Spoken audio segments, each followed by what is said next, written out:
Well, hey, good day to you. This is Todd. I am a regular dude walking in the Word. As we're going through Exodus, we are on a section now where we're talking about the tabernacle. And today it's episode 89, and it's the tabernacle part 4, where we're talking about the table. It's just not any table, but this is a special table. This table actually... We have the Tabernacle Complex out here. We've talked about what's in the Holy of Holies already. The table is out here in this area of the tabernacle, all right? Which this is harder to see because it's like so far away. But before when I had this up, I just had the ark out there, but now the curtain is up. So there's a curtain here separating the Holy of Holies in the tabernacle, and then we have the table here, and then we have the candlestick, which we're talking about tomorrow. All right, so that'll help you understand what's going on here. Today we're going to be reading from Exodus chapter 25, and we're going to be going through verses 23 through 30. And remember, I'm a regular dude walking in the Word, so whatever goofy sounds you're hearing outside our studio, that's what you hear. So today it's doing a lot of thunder and lightning, and so congratulations, you'll hear that on the episode today. You might hear kids playing some days, and who knows what else you'll hear. But let's read Exodus 25 verses 23 through 30. All right, it says this. And I'm reading from the Christian Standard Bible again because it has it's translated with the actual English measurements of feet rather than cubits. So no one in where we live uses cubits today. So this is translated into feet. If you look in the Living Bible, the New Living, it's actually translated into feet too, but it doesn't go like so many inches. It'll go like 1 3/4 feet or something like that. So anyway, let's read here. This is Exodus 25 verses 23.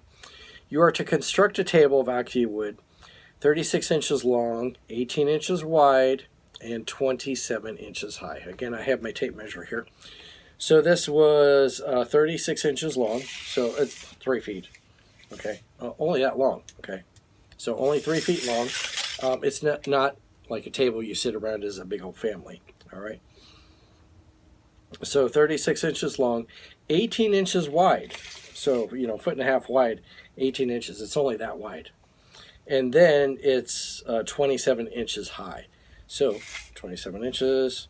It's that high. I don't know, and that is just a little lower than what my desk is here.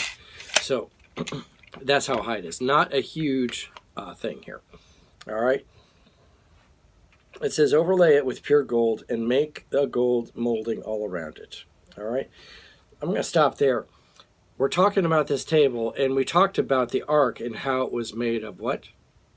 The same type of wood, acacia wood, and then it was overlaid with gold. This is the table. The same thing is happening here. It's made with acacia wood, which is like a really indestructible type of wood, and then it was overlaid with gold. That gold is going to protect it, that's for sure. And so you'd have that, and remember the wood represented the humanity of Christ, fully man, and then you had the gold, which represented the deity. And we talked about already how it represented 100% man and 100% God. Jesus was the only one who did that. He wasn't 50-50, okay?